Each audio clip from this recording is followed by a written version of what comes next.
Terminamos esta diatriba, esta durísima discusión, nos estamos ya acercando al final de los días del Señor, en la Semana Santa, y nos viene muy bien ir viendo cómo muchas veces con los enemigos del Señor, con los enemigos de la Iglesia no se puede hablar, están obcecados por el odio.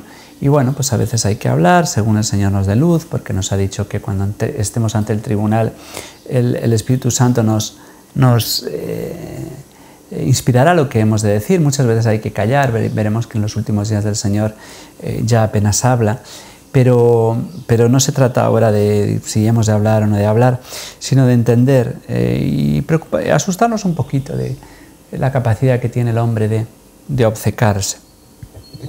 Seguimos hablando de esta fidelidad en medio de las pruebas al Señor, como llevamos haciendo esos últimos días, porque acercándonos a la Semana Santa se nos está preparando para superar el escándalo de la cruz.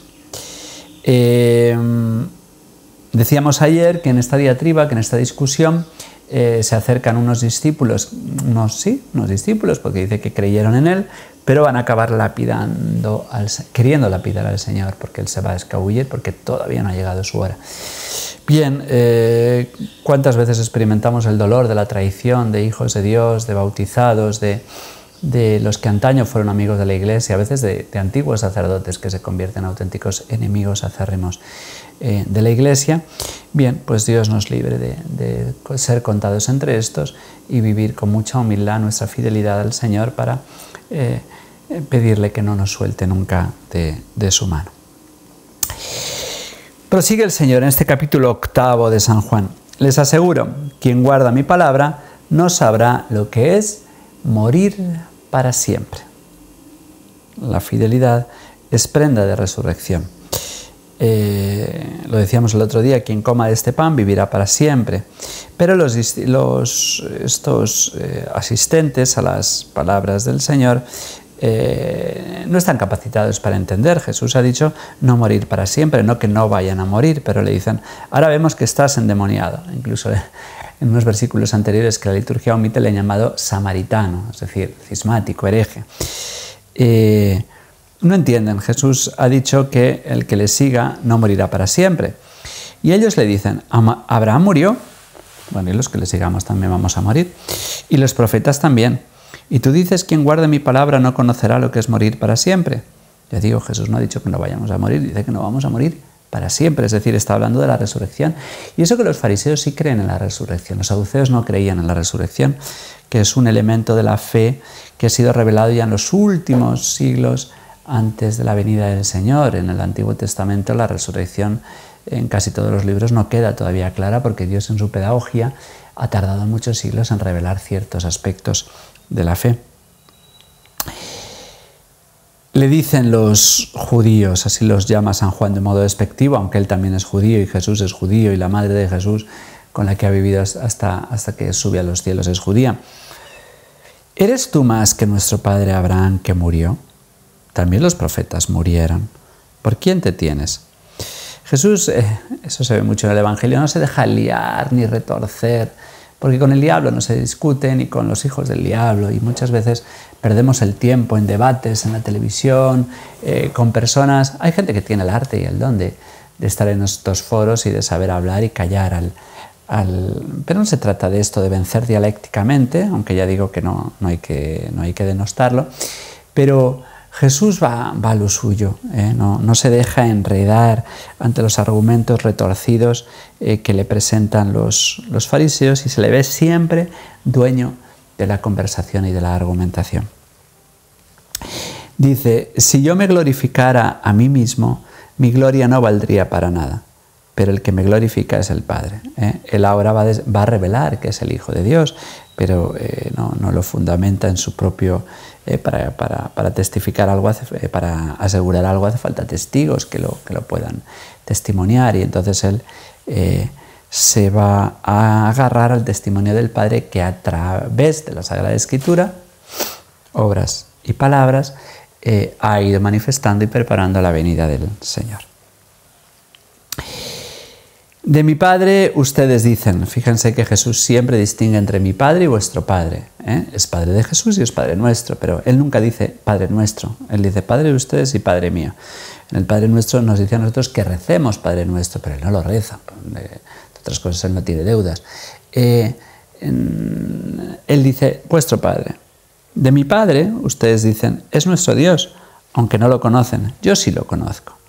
Y si dijera no lo conozco, sería como ustedes, un mentiroso, acusación grave contra ellos, mentiroso. Y eso a veces somos incautos y no nos damos cuenta de que los enemigos de la Iglesia usan la mentira constantemente, porque no hay límites cuando Dios no existe, no hay límites a la trampa y a la inmoralidad. Abraham, esta es quizás la frase central de la diatriba de hoy, Abraham vuestro padre saltaba de gozo pensando ver mi día. Es curioso porque Jesús por José también y por María es descendiente de Abraham, pero dice Abraham vuestro padre, él está en otro plano distinto. Se está declarando hijo de Dios. Yo jamás entiendo cómo los arrianos, los que no creen en la divinidad de Dios, los adventistas, testigos de Jehová, mormones, no entiendo cómo pueden leer la Sagrada Escritura negando que Jesús sea Dios cuando es omnipresente esta manifestación de la divinidad. Abraham, vuestro padre, saltaba de gozo pensando ver mi día. Lo vio y se llenó de alegría. Palabras un tanto enigmáticas. ¿Qué día es este que Abraham vio y que le llenó de gozo hasta el punto de saltar de alegría con lo anciano que era Abraham? Bueno, hay algunos como San Jerónimo que hablan de el nacimiento de Isaac, que significa hijo de la risa, que se puede referir a la burla de Sara, pero que también a la risa, a la alegría que da el hijo de la promesa. Hay otros que se refieren a algunos santos padres a la experiencia de Mambré, cuando Abraham tiene esta experiencia trinitaria con los tres ángeles que le anuncian el nacimiento de Isaac y por lo tanto de la descendencia de la cual va a venir el Señor, o de una experiencia mística que haya podido tener Abraham, no la conocemos, que haya podido ver la venida del Señor, pero ya digo, son palabras un tanto enigmáticas para nosotros. Abraham, vuestro padre, saltaba de gozo pensando ver mi día, lo vio y se llenó de alegría. Sea lo que sea, Abraham es consciente de no sabemos hasta qué punto, de la mesianidad de uno de sus descendientes, de Jesús. Todavía no tienes 50 años y has visto a Abraham, le dicen los fariseos. Les aseguro que antes que naciera Abraham, yo existo. Otra manifestación de la divinidad. Cogieron piedras para tirárselas, pero Jesús se escondió y salió del templo. Bien, esta manifestación de la divinidad de Jesús es la que nos llena de confianza y de esperanza, que cuando intentan acabar con Él, si no ha llegado su hora, no pueden hacer nada. Cuando acaban con el Señor, no es que le quiten la vida, es que Él la da.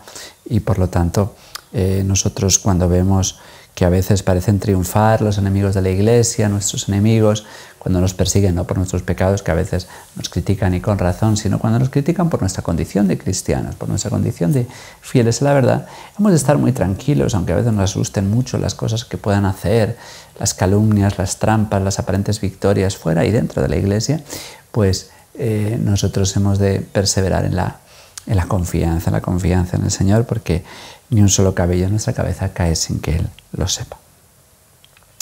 Para ilustrar esta alegría y este saltar de gozo de Abraham esperando el día de Jesús, que es la Pascua, que es la resurrección, que es la victoria de Cristo, que es la encarnación, pues nos dice la primera lectura que Abraham cayó rostro en tierra. Se está refiriendo, es un acontecimiento ocurrido después del nacimiento de Ismael. Y entonces tiene una experiencia, una teofanía, una manifestación de Dios. Mira, esta es mi alianza contigo. Serás padre de una muchedumbre de pueblos. Está anunciando a Jesús y a la Iglesia. Ya no te llamarás Abraham, sino que te llamarás Abraham. Le cambia el nombre, una nueva misión, porque te haré padre de muchedumbre de pueblos. Te haré crecer sin medida, sacando pueblos de ti, y reyes nacerán de ti. Está hablando de toda la dinastía davídica y del Rey de Reyes y Señor de Señores. Mantendré mi alianza contigo y con tu descendencia en futuras generaciones como pacto perpetuo. como alianza perpetua. Dios está prometiendo su fidelidad que nos hace a nosotros fieles. Una de las palabras más bonitas de la Escritura, la fidelidad de Dios y su alianza. Seré tu Dios y el de tus descendientes. Otra vez vuelve a hablar del día del Señor.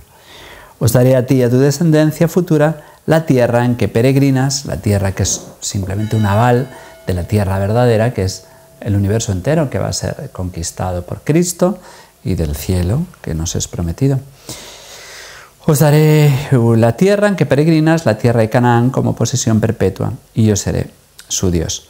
Tú guarda mi alianza, Dios pide a cambio de su fidelidad nuestra fidelidad, que hago contigo y tus descendientes. El Salmo 104 nos ayuda a recordar para no olvidar esta fidelidad. A la fidelidad de Dios se responde con nuestra fidelidad.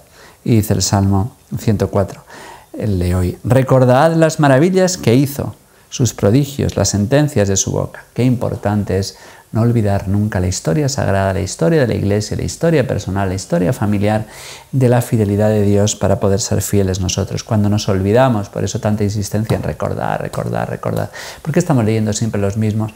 Hubo un tiempo en el posconcilio que muchos sacerdotes se les ocurría, ya aburridos de la palabra de Dios, se les ocurría meter en misa poemas y fábulas y el canto de la rana de Tony de Melo y no sé cuántas majaderías más, porque se aburrían de la palabra de Dios en esta ansia de novedades. No, nosotros damos vueltas siempre a lo mismo en una escritura amplia como para no aburrirse, como para siempre aprender más cosas, pero estamos siempre dando vueltas a lo mismo, no del mismo modo, porque cada vez penetramos con más profundidad y cada vez entendemos mejor la escritura, por eso no nos importa comentar una y mil veces los mismos textos, pero es muy importante porque el pecado viene del olvido.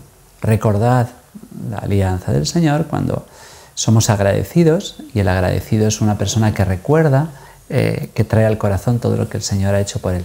Cuando una persona no es agradecida, cuando no, con frecuencia no hace este ejercicio de dar gracias, de pensar por qué hay de estar contento, por qué de estar